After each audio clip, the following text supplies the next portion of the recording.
3 months. That was great, guys. Aren't they cute as a button up there? Aren't they great? So many fantastic stories. A lot of amazing submissions. Really hard to pick. It's just incredible the amount of innovation and fabulous experiences that are occurring across the Magento ecosystem with our incredible partners. Okay, so now it's time for our marquee speaker that you've all been waiting for. I never thought I'd say these words, but he is an Academy Award-winning actor, a Grammy Award-winning musician, renowned comedian. He's one of Hollywood's most multifaceted, multi-talented, successful performers. Help me welcome to the Imagine stage, Mr. Jamie Foxx.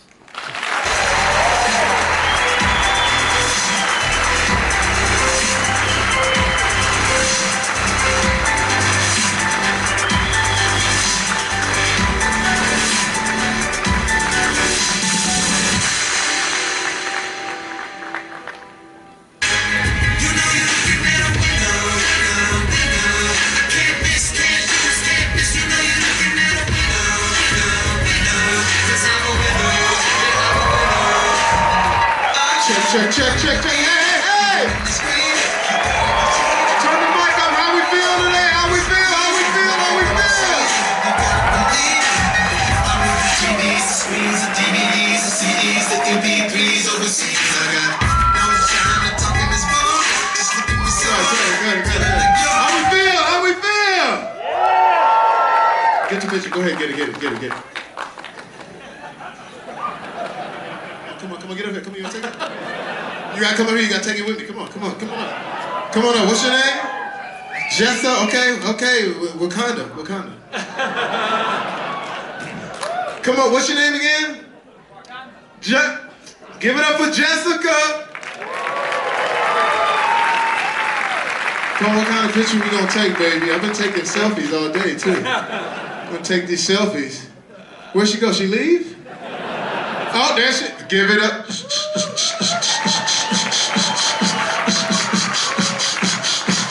All right, what we gonna do?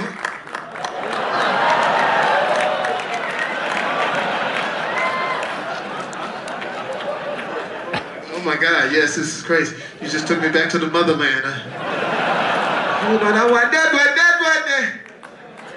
Yeah. You got a husband? Divorce? Okay, great.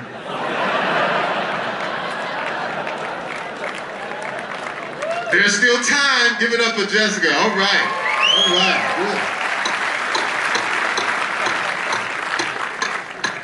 good. Where am I shit? Yeah. Colombia. Go!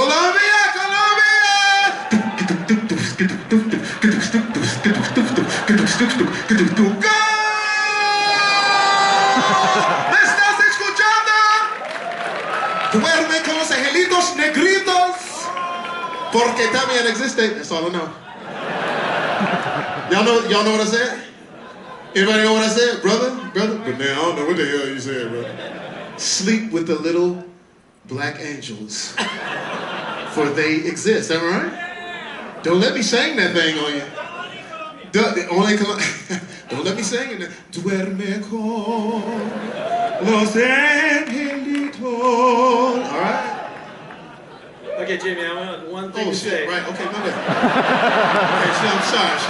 Shit, we supposed to be talking about lead the charge. Y'all so sleepy. Get some drinks. It's Vegas, baby.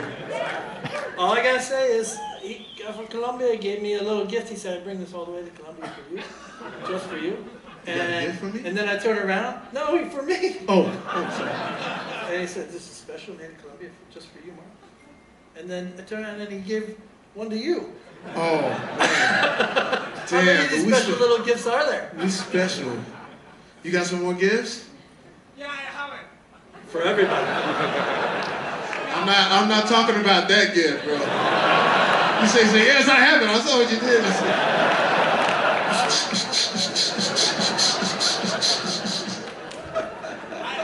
You have the other. Okay, all right. Well, talk to me after this. All right, so I've completely forgotten everything that I'm supposed to talk about. You guys having a good time? Let's go. Ladies, all my independent women, make some noise right now. So I think it was something about confidence and About what? what question? I don't know. Something about self-confidence. Yeah. Which you clearly lack. You asked me that earlier about am I ever intimidated, and I don't think that's part of my DNA. But of course you get butterflies or whatever like that. But I think intimidation is the worst thing because I tell my daughter that she's 9 years old and like she plays basketball with the boys, right? And she's 9, but she's 5'1". So I'm like, listen, when you go out there, dominate. I don't care what it is, you dominate. And I teach her, I say, Annalise, what's on the other side of fear? What is on the other side of fear? Nothing. Nothing. There's nothing. So you could be nervous and you could let life waste away, or you could just be like, hey, I'm just going to take life by the horns and just do my own thing. And then she goes out and scores 18 and 18. 18 points, 18 rebounds. Give it up for the lady! But that might not be true for everybody. Like it's not true for everybody, but I think you can practice it as a discipline. I think when you get to those moments where you feel nervous about something, you just push through, Because me coming from Terrell, Texas, all right now, all right. Where you from? Tyler, Texas, Tyler State Park. Remember that big diving board? You remember that big diving board, that 60-foot diving board? Is that Tyler with a Y? Tyler, you don't know Tyler State Park with the big diving board? When I had my Jerry curl, I would dive off that board and then split my curl in half. So when did you know that you were going to be, that you had that? Because my curl would turn white, Because all of the, okay. Too much for you. Too much, brothers. I'm not telling. Okay. You guys know what a curl is? A Jerry curl. It's a product that we used back in the 80s that makes our hair curly. It was short in the front, long in the back. It looked like a Z28. Lionel Richie. He had a Jerry curl. Now, okay, but yes, Lionel Richie. I remember it now. Lionel Richie. All night long. All night. It's funny, I told Jamie backstage, I said, it's tough to get a laugh at Imagine. I think he took it as a challenge. Have you been, so when did you discover, when did you realize you had that, something that was always going to put you in situations that, propelled you to where you are? I think as a kid, growing up in like I said, in Terrell, Texas, I was constantly telling, jokes. I was disruptive, but I was a smart, disruptive kid. My grandmother would watch Johnny Carson at night, and the TV was the only. My room was the only room with the TV, so I would watch Johnny Carson, and I would take those jokes that Johnny would tell at night, and then go tell it at school when I was in the 3rd or 4th grade, and the kids thought I made it up because they weren't watching Johnny Carson. Unless they had bad, I don't know. But I would take those jokes and tell those jokes in class, and that sort of sparked the moment. My teacher, Mrs. Reeves, would set up time at the end of the class for me to tell jokes. Yeah. And so, she sort of recognized... Time at the end of class to tell jokes. Huh? During class, at the end of class. Yeah, because I was always, doing some crazy sound or something, doing something goofy, she said, who is that? All that kind of stuff. And I would get in trouble, so she would set aside time for me to do jokes on Fridays, you know what I'm saying? And so that way she was able to sort of cultivate what I was doing as opposed to kicking me out of class. Yeah. So that was one of the things that got me going, if that makes sense. And, after that, was it comedy that drew you in? Yeah, or was it music? It was kind of It was first music? Or? It was music. My grandmother made sure I played classical piano. See, I played for the church, so that was already, you know, a given. But my grandma said, "You're going to play classical, baby." I said, "Why?" "Because I want you to go on the other side of the tracks." Now, you know, in country towns, the other side of the tracks meant like, I'm on the black side of town, and that's the white side of town. I said, "Granny, you mean I'm gonna play the piano on the white side of town?" "No, fool. What I'm saying is that classical music is universal. You'll be able to go on the other side of the tracks of the world, you know." So Yeah. it was a metaphor. Yeah. And then I went on to go and play classical piano, and I got a college scholarship for playing classical piano by way of my grandmother.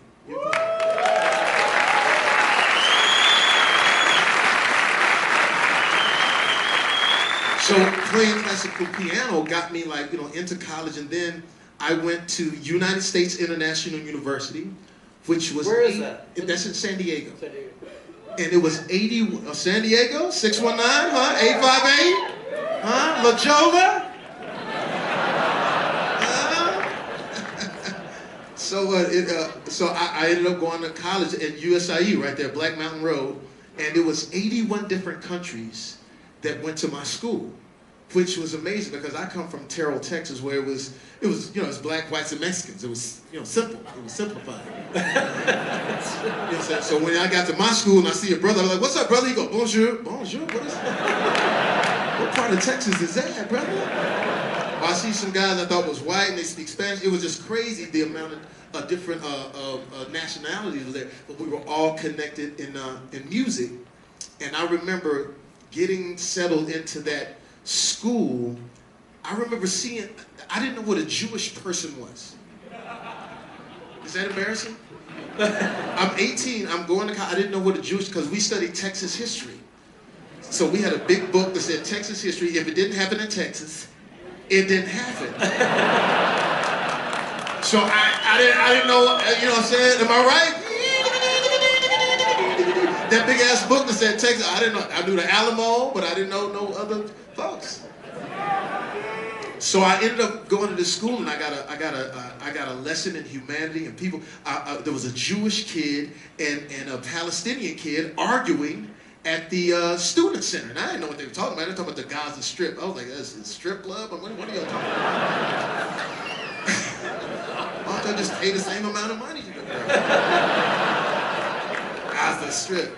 But after they told me what it was, and I sort of got it, I get it. I said, "But we're here in America now, and we all play music." So what I did, and I told you this backstage, let's play music together. So I would jump on the piano. I think the one guy played the violin, the other one played the cello, and we started playing music. Every lunch, we would play music from a different place, whether it's Argentina, whether it's Colombia, or wherever. And they started to call me Spackle.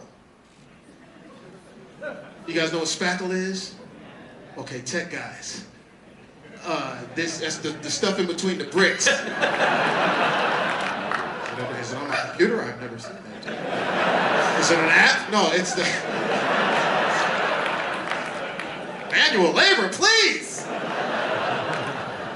No, the spackle was the stuff in between the bricks that connected everybody. So that's what I did. So every lunch, we would play Brazilian music, tutu bang. We would play people from Spanish or just, you know, classical, whatever. And that's how I started to get my education of folks and sort of, you know, well-tuning what I would do later on in my life. I mean, that's there's about 64 countries represented here at Imagine,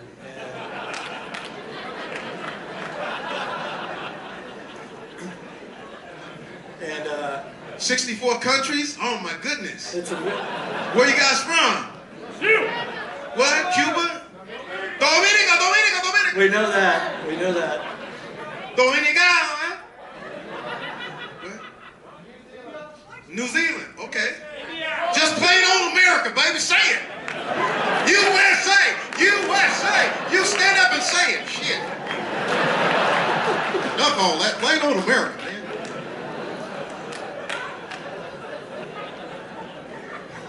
Shit. America. No, I'm saying. America. America. Where are you from, Narita? Okay, 617. There you go, Boston. So how do you know what made you come to realize every area code in every city? It's something you get bored? You sit at home at night, surf the internet.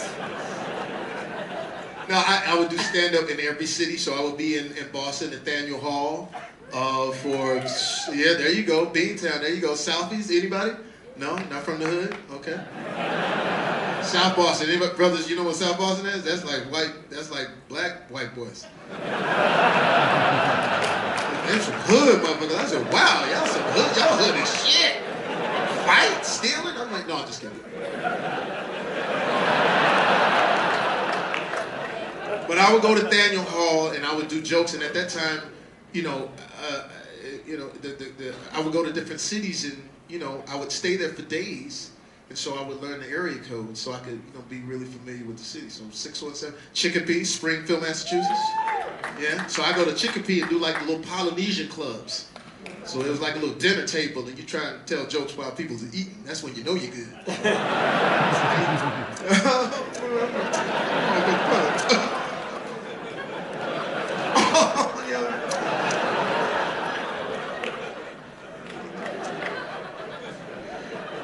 David and I we were geeking out backstage on, you're going to be impressed with this A/B testing and personalization.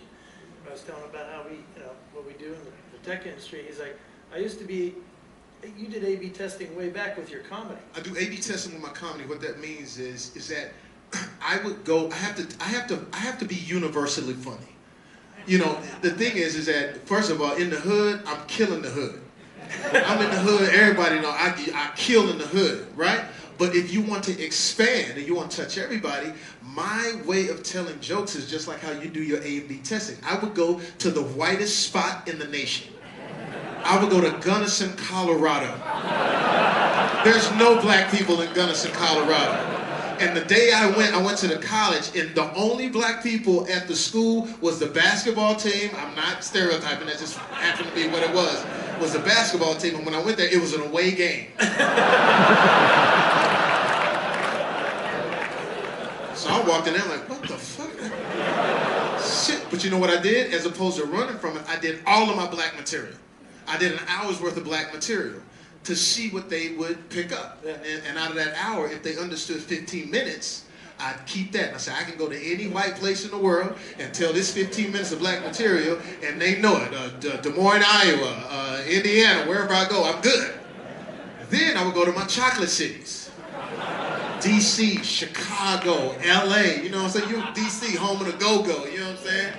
And then I would do my mainstream comedy, and I do that for an hour, and if they understood 15, 20 minutes, now I got the whole country, and I put that 15, 20 minutes together. Now I got an hour of material that everybody can enjoy and understand what I'm talking about. All right? It's like spackling. Like spackle, exactly.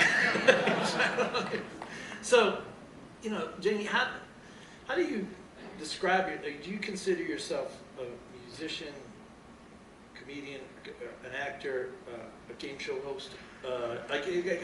You spanned all these media. So how do you think about yourself? I think comedian first. Comedian first. Hustler second. I hustle. Like when I first got to LA, like I was in San Diego, I'd be in school, but I'd drive up to LA like every weekend to just see where, and it wasn't that time. At that time, there was no social media. So it wasn't, you couldn't find out where I'm going. I'm just in Hollywood, just walking like, what the fuck? I don't know where to go. I'm just checking the place out, right?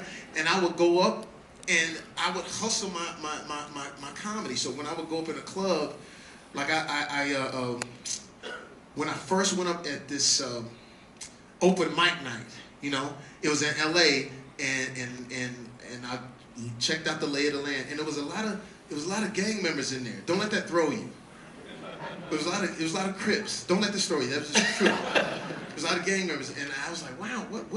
I didn't know anything about gang members because I'm from Texas, so I didn't know, but they had on blue, and I'm like, well, I like the color blue, but I don't know if that. And so I noticed that they would sort of dictate the room. So what I did was I would go up and do impersonations as a Crip. So I'd go up and be Mike Tyson if he was a Crip. Hi, it's Mike Tyson, heavyweight boxing champion of the world. I'm a Crip. Hey, Crip, right now. Oh, shit, we love that. And then I did like an impersonation of Bill Cosby. Well, the Cosby back then. Is it too soon? It's never too soon. Never too soon. Well, I was the only. Probably too late. I was the only. I was the only brother at the time doing Ronald Reagan. Oh. So I was like, well, as a matter of fact, well, there you go again. Crip. And then I got to stand my best, right? Oh, come on, give it up for that. A brother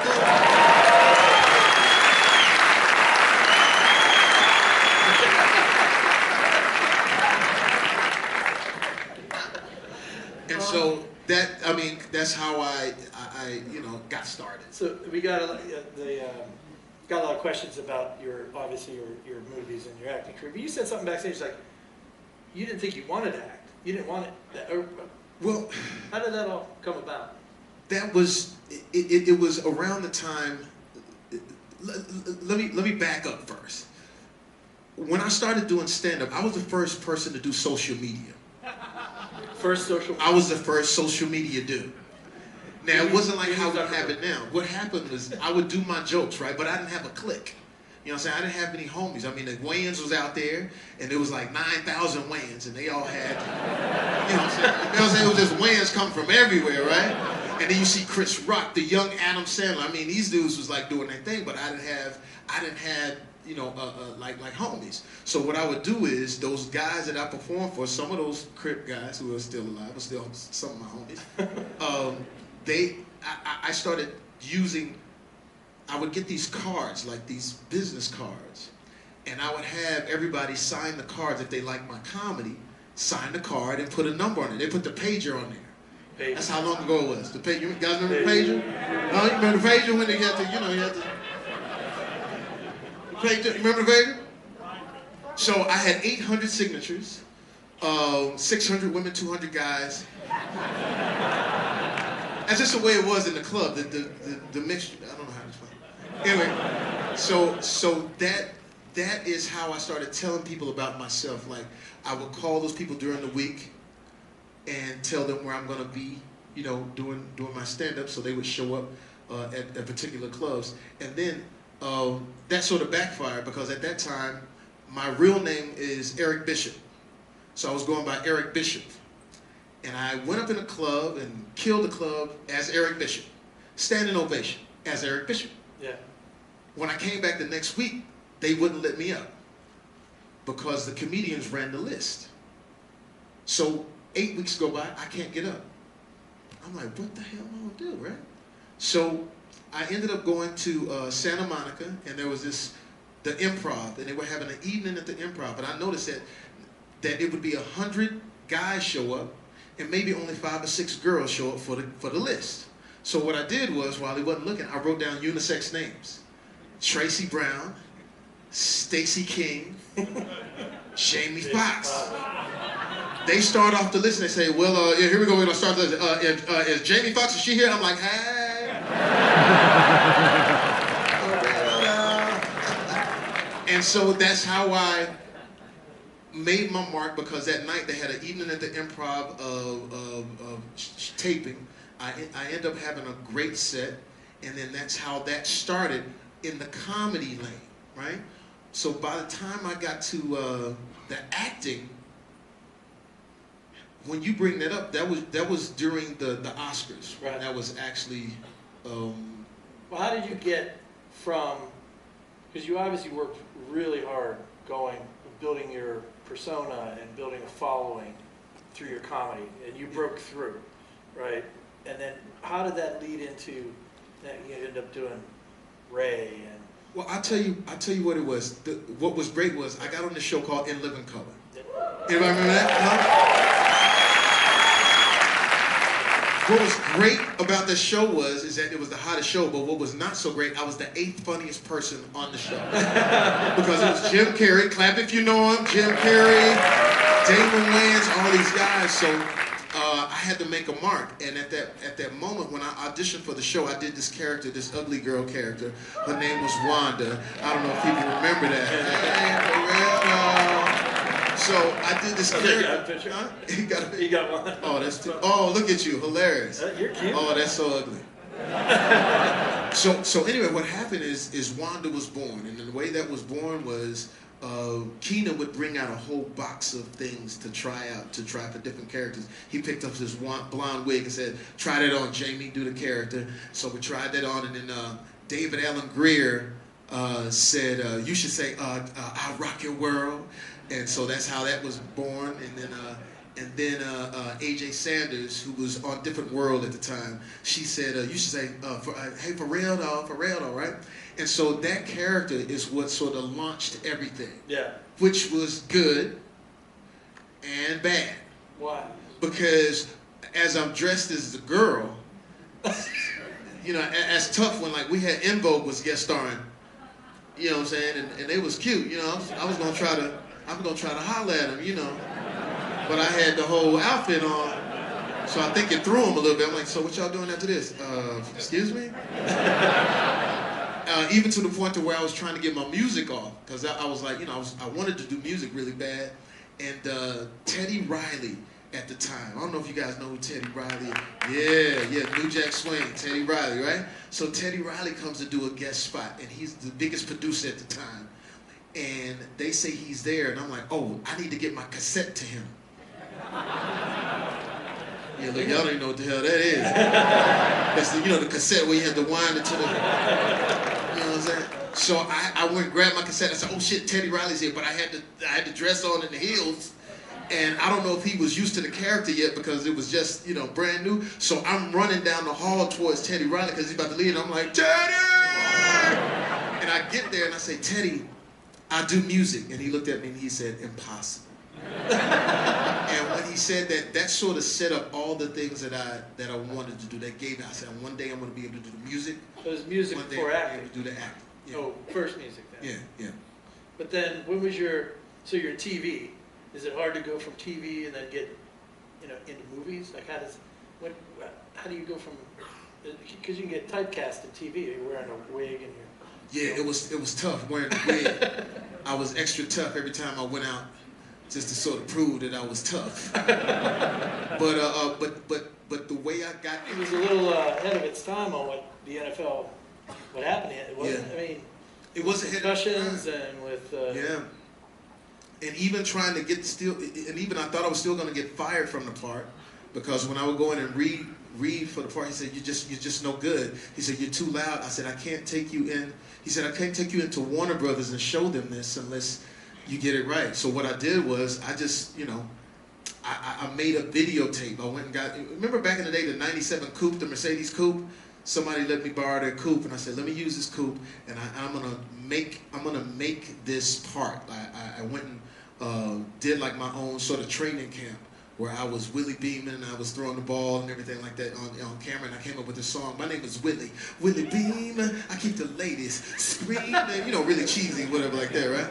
But after doing that tape and turning it in, that's how everything you know, solidified. And then when you talk about the things that we're dealing with now in football, that's true. They dealt with it a little bit with Lawrence Taylor's character. Building their personal club, you know, but that Willie Beeman thing, it ran like 4 times through that movie. It was like the biggest thing in the movie. You just did that yourself and submitted it? Well, we did that. We submitted it, and he looked at it, and that's how, you know, that solidified the part. And then, you know, going further, I was hustling. Like every time we would shoot a scene, I would go to Oliver and say, "Hey, yo, I got a song idea for the scene." And I actually went into my my apartment and wrote the theme song for the movie. So as I'm sitting there, I said, "Yo, I got the music background. My grandmother gave me that tool." So I'm sitting there with my little thing, and I came up with, "Sacrifice, don't give up the fight. Everything will be alright on any given Sunday." Saying? Huh? I look different when I sing, huh? So they got a little more for the money than just an act. Well, I just felt like this was my opportunity to try to get everything that I can out of it, and so that became the soundtrack. And then in the movie, it was supposed to be a photo shoot, and I was like, you know, "Oliver, they don't do photo shoots anymore. Deion Sanders, they do music videos. So we should do a music video." And he ended up, somebody know what I'm talking about? Deion Sanders, Deion, right? Okay, just one. So we ended up shooting a video, and that's how I jumped off. You know, Jane, I play a little football. Ooh. I played a little football right here. Yeah, they told me. Pittsburgh You heard about it Steelers. already? Is it on Twitter? Yeah, baby. I caught a One, pass, two. Pittsburgh Steelers. Yeah. You're a Dallas fan. That, I'm a Dallas. Pittsburgh Steelers hurt my feelings so many times back in the day. Terry Bradshaw, Franco Harris. Back in the day. back in the day. Ray. I mean, we got to talk about Ray. How Wow. that? Ray Charles, that movie is sort of what changed everything. And when I met with Taylor Hackford, who had been trying to do the Ray Charles movie for like 20 years. And if you know who Taylor Hackford did, Officer and a Gentleman, Devil's Advocate. I mean, a real savvy, incredible director. And he said, I want to bring this character to life. Now, here's where all the things that my grandmother taught me come into play. He says, I have a problem. I want to be able to shoot you like this and keep you and the piano in the frame, but we're going to have to get somebody to play the piano because I need it to work for me. And I'm like, well, you're in luck. I happen to play the piano.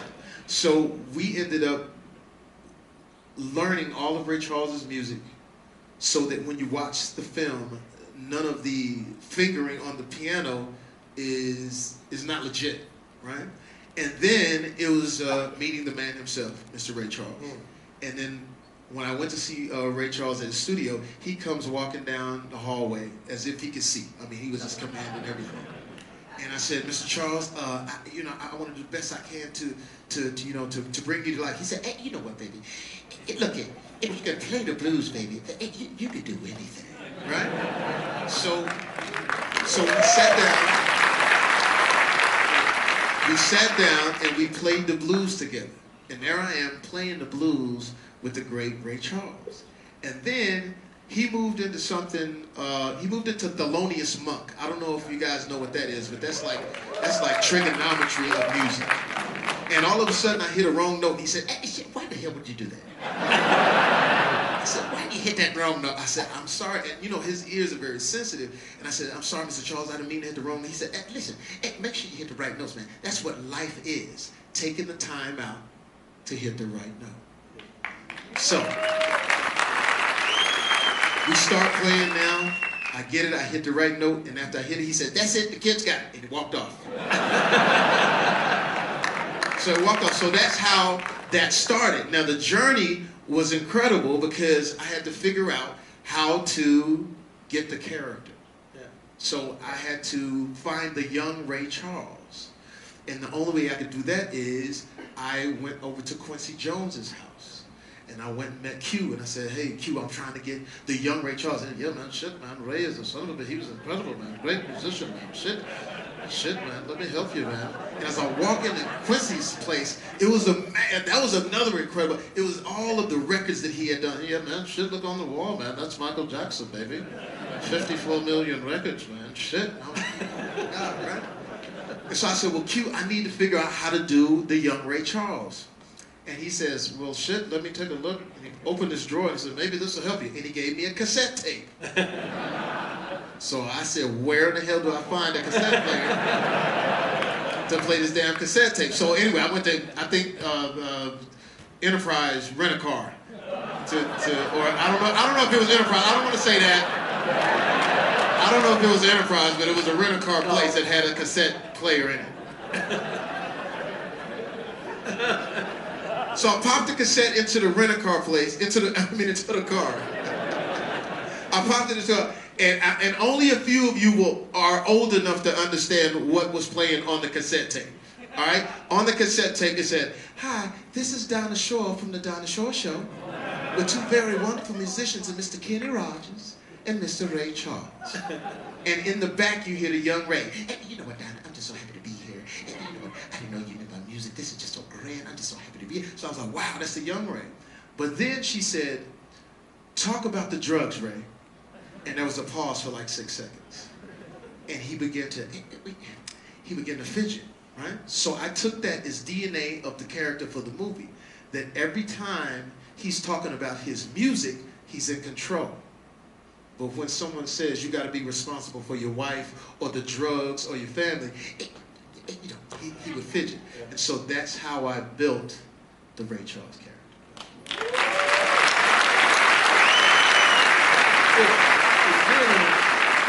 Doing an impression of somebody has to be different than acting.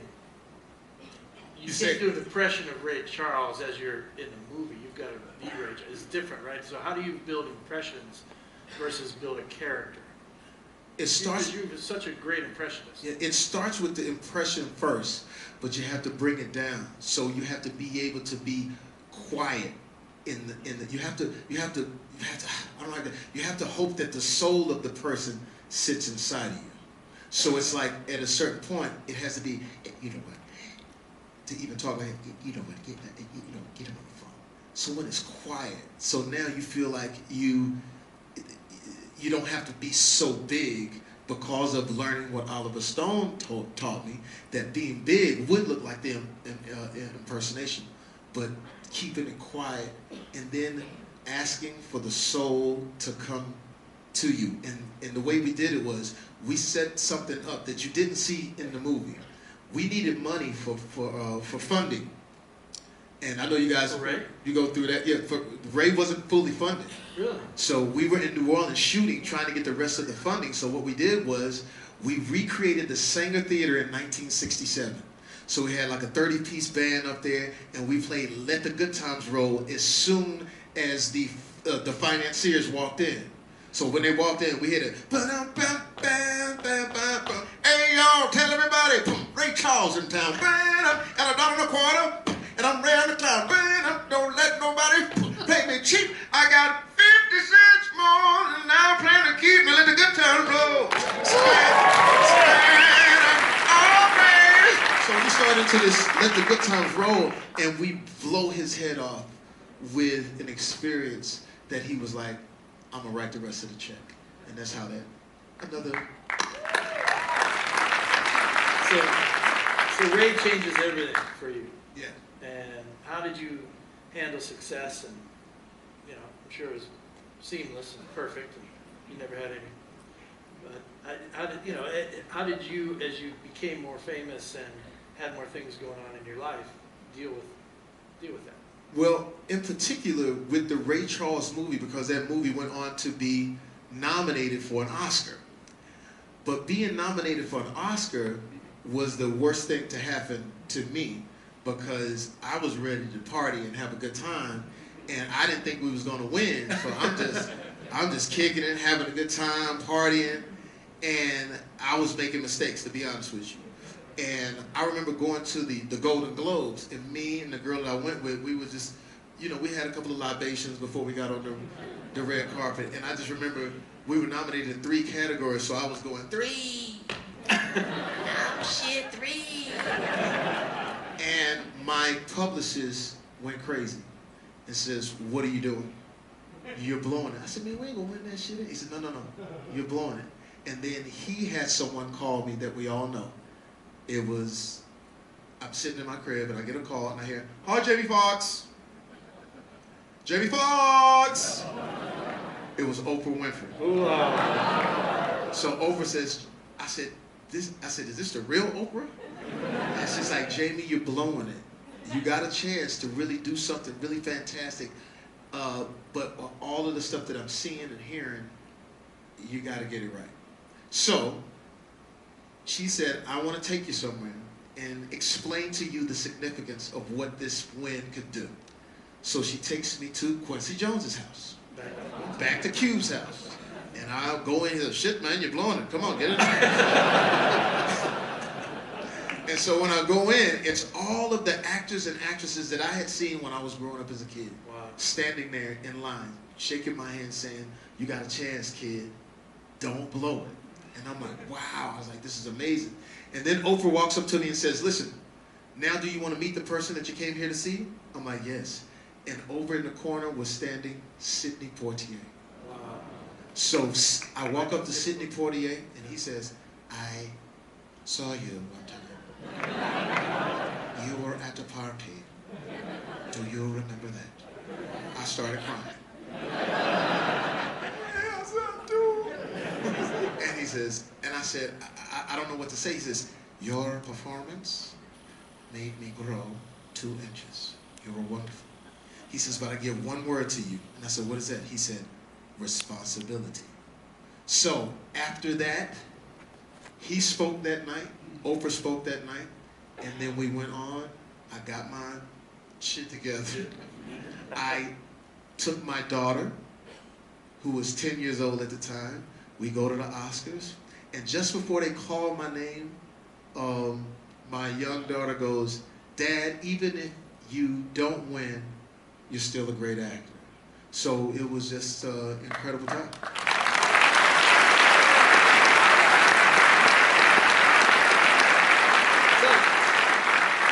That was kind of the community taking care of you. I mean, that was people that, cared about you enough to tell you.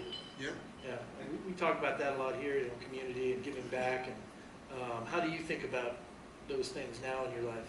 How do you help young people along the way? I think that today this is the biggest moment in our history as far as taking care of your neighbor. I think that along with having the success, am I right? I think the success of having the internet and everything brings us together in so many ways. It also exposes a lot of emotions. It exposes a lot of dark truths that sometimes it affects our soul. So I think anytime you can get together and do something positive, because there's so many negative things. If you watch, I make my daughter turn off the television. We don't watch a whole lot of news and things like that because it's so negative. So anytime we get a chance to do something for everybody, for the kids, anyway, no matter what race, no matter what color, that's the best thing right now because they're dependent on us to be an anchor to all of the craziness that's going on right now. Does that make sense? Do you ever think about what it would have been for Jamie Foxx to come up in Instagram, social, like today, like, because you were Spackly, right? You were Connector. Like, would you have embraced this? First of all, I'd have been off the chain with all of the different, mechanisms that I'm trying to be, the characters and all. I'd go crazy. I mean, that's why when I talk to young comedians, I say use all of that to get everything out that you want to as an artist.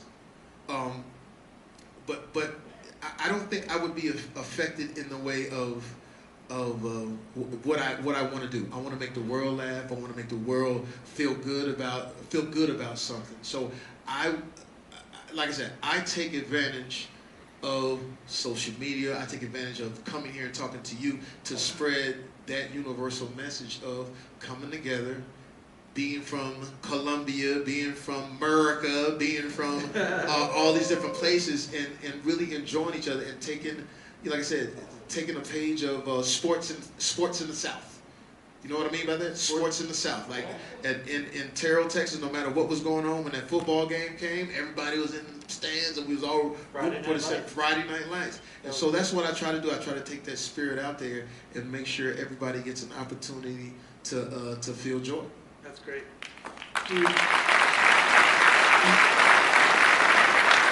But you were like back to that A/B test. Like the audience response, the human response, was important to you, right? You'd feel it, you'd see it, but now it's just a like or You said what is what now? now it's just like a like on Facebook. Like it's you get. Yeah, I mean, they get response differently than standing in Terrell, Texas. Yeah, and when I tell all of the young cats, the cats that are like on, because see, I don't want to be greedy. I don't do a lot of craziness on my Instagram. I'll drop a character here and there because I don't want to, sometimes I feel like, oh, fuck, I don't want to be greedy. I watch these young comics, and what I tell them, get the likes, and then go out there and touch the people. I said, because that's where you're going to get the real, response. So you sort of having, you're sort of having the best of both worlds, because there's nothing like being in front of an audience and telling a joke or thinking that you got a song that's going to be dope and letting them feel it. You know what I mean? I just left Coachella. I don't know if you guys I was at Coachella, and that's the crazy. I'm on stage with 200,000 people, singing Golden. She take my water. I mean, people like going, How much time do you spend? What do you do these days in terms of where you like to spend your time? Music, acting. acting, comedy? What's on your? Well, right now the agenda is the stand up. I'm going back out on the stand up on stand up. Yeah, I got to get these jokes on. The music is always in play because the music fuels the stand up. Like when you talk about Gold Digger and things like that. I mean, just the way I got into music was crazy because I used to throw parties because I was a comic, so people didn't take me serious singing. So I would throw parties for musicians at my little crib in order to get music. Like I built a little studio in the back, so if Snoop came up, I just, Snoop, man, leave me like 16 bars or something, you know.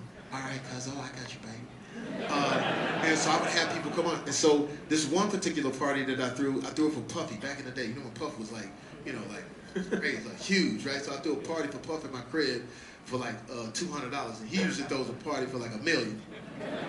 And so he comes to the party, and at that party, Puff was there. In one room, it was Missy Elliott. This is back in the day. Standing on the wall with a little jumpsuit on, nobody knew who he was. Guess who it was? Jay-Z. Jay-Z had Jay-Z. I said, Jay-Z, what's up, man? That's a nice party.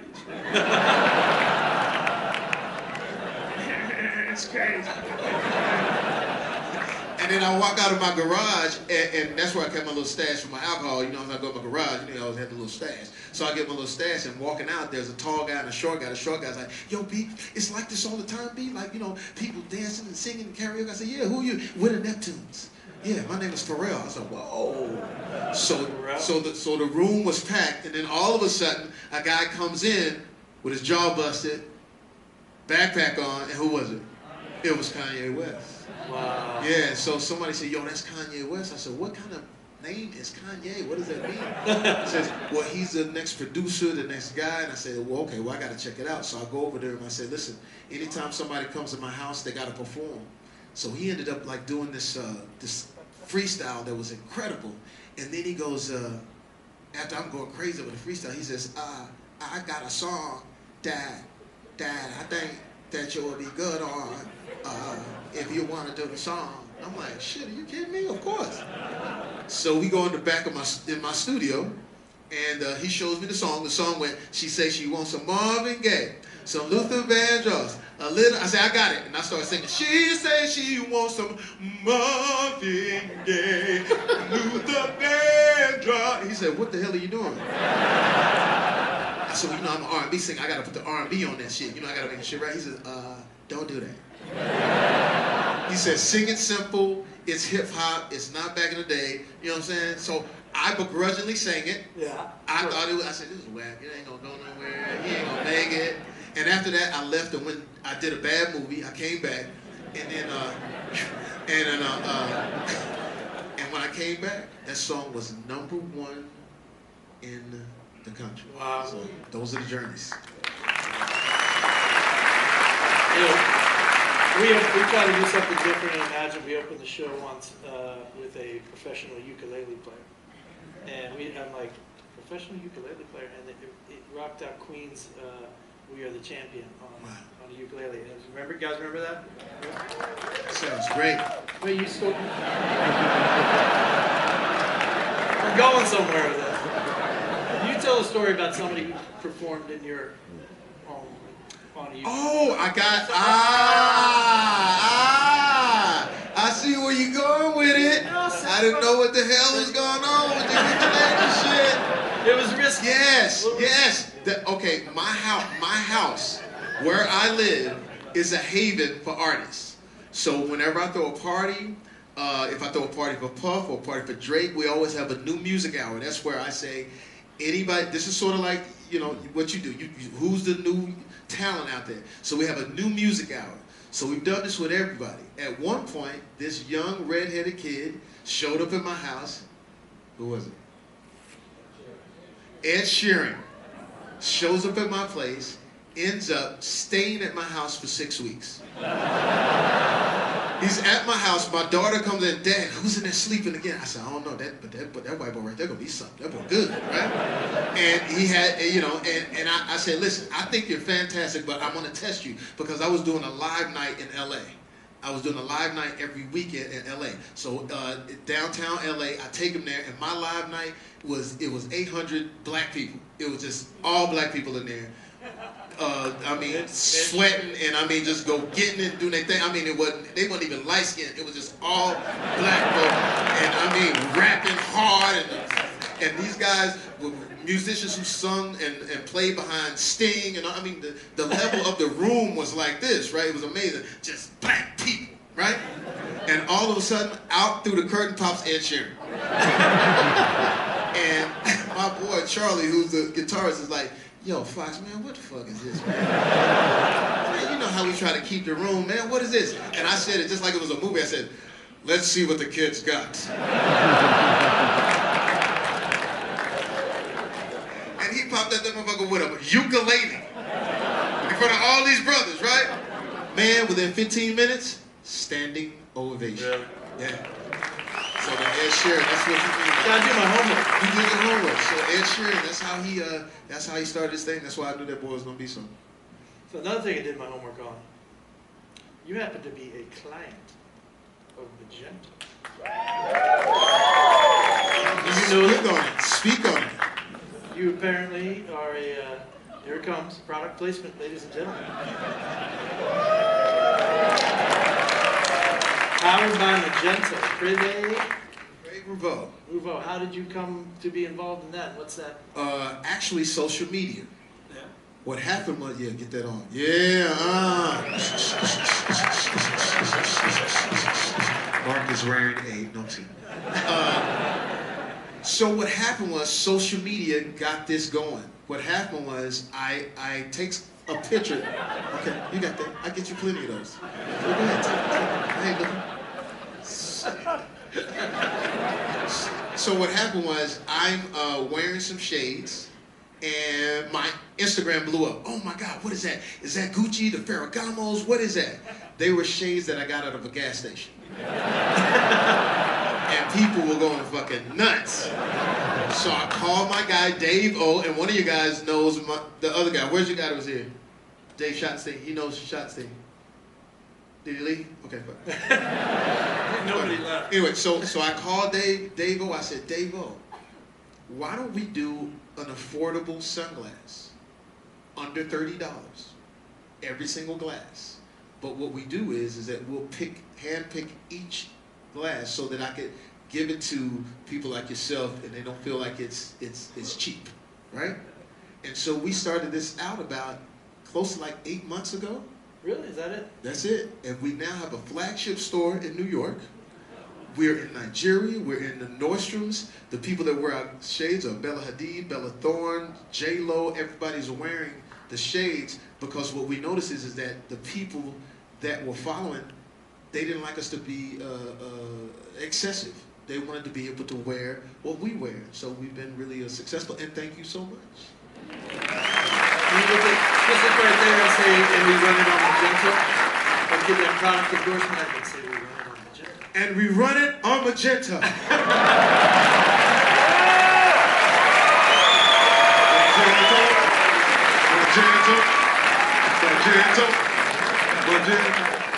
Jamie Foxx, I can't thank you enough for joining us.